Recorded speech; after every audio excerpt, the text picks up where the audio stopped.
Hey, it's Nathan with the BTCcourse.com, and in this video I'm going to give you a list of resources that I use and recommend for orange pilling myself as well as others. So let's just go ahead and get straight into it. So first things first is if somebody's just trying to dip their toes into Bitcoin and understand, what it's about and, some of its strengths and weaknesses and so on, the first thing I usually do is send them to this article right here. The Case for $500,000 Bitcoin by Tyler Winklevoss. It's a great primer for understanding hard money, basically, which is what Bitcoin aims to do, is be hard money. And it takes about 10 minutes to read, so it's very light thing to get into and do. So that's where I tend to bring people first, is that article.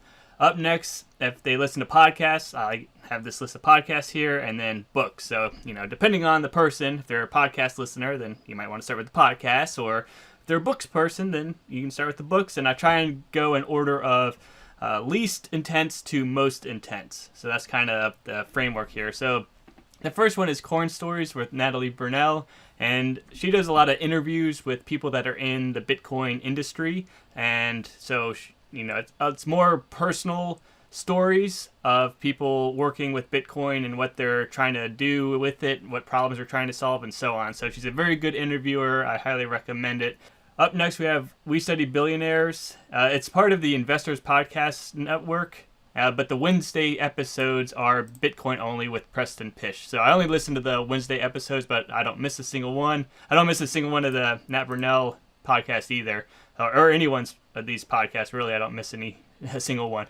But so the Wednesday episodes with Preston Pysh are Bitcoin specific, so I listen to all those.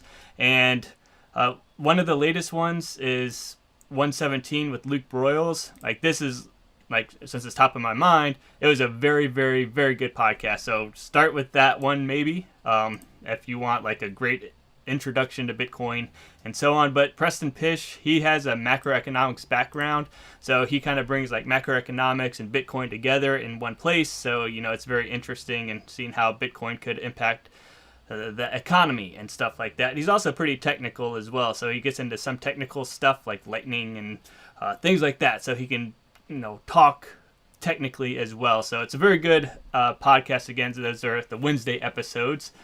Up next, we have Peter McCormack with What Bitcoin Did, and this is probably in the same line of the We Study Billionaires podcast.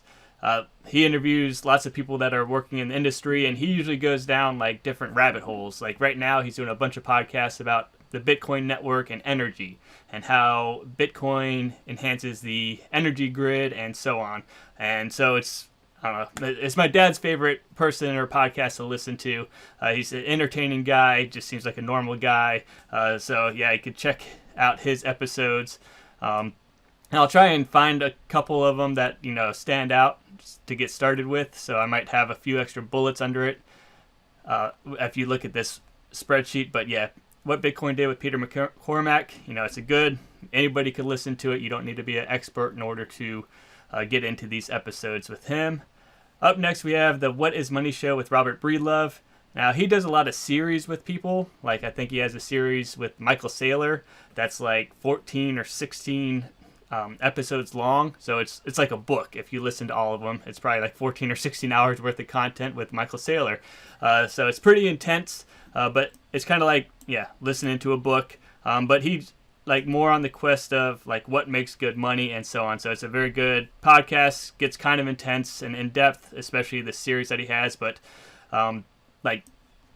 he has a series with Jeff Booth, who I'm going to talk about down here. So what I did was I read this book by Jeff Booth, and then I listened to the series with Robert Breedlove on the What Is Money podcast, and it just pieced things together, because he talked more about Bitcoin in the podcast versus his book isn't as much about Bitcoin and so on. So anyway, it's a very good podcast, lots of details and kind of thought-provoking, philosophical type conversations, as opposed to technical in the weed conversations. But they are kind of intense philosophically. All right, so up next we have Tales from the Crypt, a Bitcoin podcast with Marty Bent. So he gets a little more technical on some of his episodes, but some of them not so much. So he's he goes like next level Bitcoin. It's a little bit more intense. You need to know some stuff about Bitcoin to really get into a lot of these episodes. But yeah, he gets into some technical stuff. He gets into some privacy stuff. He gets into like some libertarian ideas. So he's a little bit further down that Bitcoin rabbit hole. But if you start getting sucked in, then, you know, this is a good place to start heading, in my opinion. And then finally, we have Citadel Dispatch with Matt Odell. And this is like a little bit further than Marty has gone. Some of his episodes are really technical and go over my head. But yeah, he's even more into privacy. He's more into libertarian ideology and so on. So he goes a little bit further, and you definitely need to know something about Bitcoin in order to like really get into these episodes, because they do get a little bit intense. But yeah, if you start at the top and kind of work your way down, you get, you know, lighter, more easier to follow into like hardcore Bitcoining podcasts. And of course, there's other podcasts out there. There's some that are even more technical than where Matt and Marty go. But you know, I don't listen to those, so I can't really tell you which ones are good or not. But yeah, this would be my list of recommended podcasts, you know, in order of simple to, you know, details. All right, up next we have the books. And again, this starts with like the simple down to the more, well, maybe not more complex necessarily, but less necessary, I would say. So, The Bullish Case for Bitcoin by Vijay Boyapati, sorry, I butchered that, is short. It's probably like 100 pages or so. It's not very long. You can read it in maybe 2 hours, maybe 3. But, you know, it gives you, you know, why Bitcoin is good money, has a lot of potential, and all that type of stuff. So it's like, you know, the lightest Bitcoin book you could read is this one right here, because it only takes a couple hours to get through, and it really breaks down the foundation of why Bitcoin. Up next, we have Bitcoin, Hard Money You Can't F With by Jason Williams. So this is a little bit more intense, but it's more story-based. Like, he tells stories from like his personal experience and so on, but then he'll relate it to Bitcoin and how the properties that Bitcoin has and why Bitcoin and so on. So it kind of takes, you know, the lessons you'll learn in this book and kind of expands on them with personal, you know, details. And, you know, it's kind of, you know, it's a lighter read. It's a funner read than, say, the Bitcoin Standard. So this, you know, is funner to read. But yeah, the Bitcoin Standard is obviously like a must reading. But yeah, it is a little intense and dense at times, and the author can be kind of opinionated about things. But, you know, this is like, you know, the book you have to read if you're going to be a Bitcoiner. So definitely just recommend it, because it breaks down, you know, what money is, how it works in society, what gives people incentives, and why Bitcoin is a good money for those incentives. And I've read and or listened to this book probably like 3 or 4 times at this point. So it's, even though it's, I think it came out in 2016, maybe 2017, a lot of it is still like, I mean, it's still super relevant now in 2023. So yeah, got to read that one. Up next, we have The Price of Tomorrow with Jeff Booth. Now, this isn't necessarily a Bitcoin book. It's more about how technology is making us live in a deflationary environment. Like, you know, with AI, 3D printing, and everything else. Like, technology is making stuff cheaper, or it technically should be making stuff cheaper, because, you know, we need less humans, you know, working on it. Or it's, you know, a lot of the stuff on the computer could be replaced by AI, like doctors might be replaced by AI someday. You can see in ChatGPT, you know, writers might be replaced. There's graphics that can be designed, or artwork can be designed with AI. That's, you know, great. So like that's all deflationary, but stuff is going up in prices because our monetary system is messed up. And so this book kind of gives you insights into like how we need to fix the money to be part of a deflationary world. And of course, Bitcoin could be that solution. He doesn't really go into a lot of detail in Bitcoin. He kind of mentions it in this book, but we need a money that matches the current state of affairs. Otherwise, like, we have fiat that's printing to the moon, and then we have a deflationary environment, and stuff's going to explode basically. But so if we fix the money, we can fix the world. All right, up next we have Layered Money with Nick Bhatia.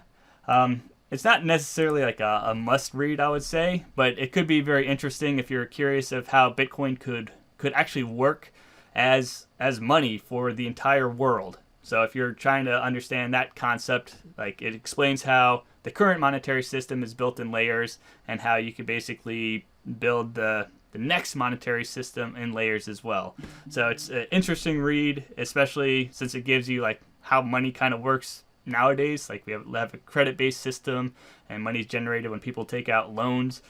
So that's kind of weird to think about, but it kind of breaks down what it is today and how it could look in the future. And so I do recommend checking it out. If I recommend getting through these first before you go on to this one. And then I also read Bitcoin Billionaires by Ben Mezrich. And this one, this is just kind of like a not a biography, like a documentary. That's not the right word, but it's like a historical based book on when Bitcoin kind of first came on the scene. It has like Charlie Shrem, the Winklevoss twins in it. So it's kind of like early history of Bitcoin. So it's kind of interesting to see how things go, and it's kind of a fun read. You're not going to get really much out of it other than some history. You're not going to really probably orange pill yourself reading that book, but it's just kind of a fun read. So I decided to add another section here called YouTube. Now, I don't usually watch too much orange pilling content on YouTube. I mainly watch tutorials on YouTube.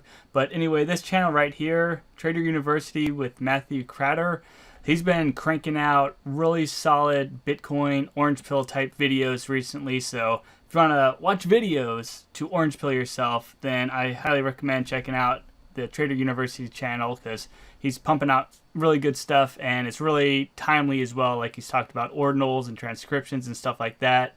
All the new hot topics, and he's addressed them very well and clearly and everything else. So yeah, just want to toss that in there.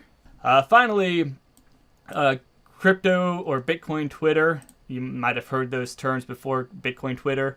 My brother thought that there is actually a Twitter for Bitcoin. Like, there's a app called Bitcoin Twitter, but it's just Twitter. It's just you're following a bunch of Bitcoin related people, and this is probably like the last place I would send somebody, because there's a whole lot of noise there and it can be crazy and wild. But if you're you want to just read what people are posting or follow different businesses, Bitcoin businesses, it could be good information. But yeah, it's a lot of noise, and like, if you don't know what's what, you might overwhelm yourself and confuse yourself, and it'd probably be better to start with standard stuff like this blog post or podcast or books before you go out here into like wild west land. But what I have linked to is just the people that I follow on Twitter. So I try and keep a good clean list of people to follow that are the signal and not the noise so much. So you could kind of go here and get some ideas if you want to of who you could follow in regard to Bitcoin and so on. So that's like the last place I send somebody is Bitcoin Twitter. But yeah, so those are the list of resources. Again, link in the description down below for links to the resources I have here. And hopefully you found this video helpful. I appreciate any sorts of likes, comments, subscribes, and of course, please don't hesitate to check out thebtccourse.com. It's completely free, and I appreciate you joining and asking questions and things like that. So hope you have a great rest of the day.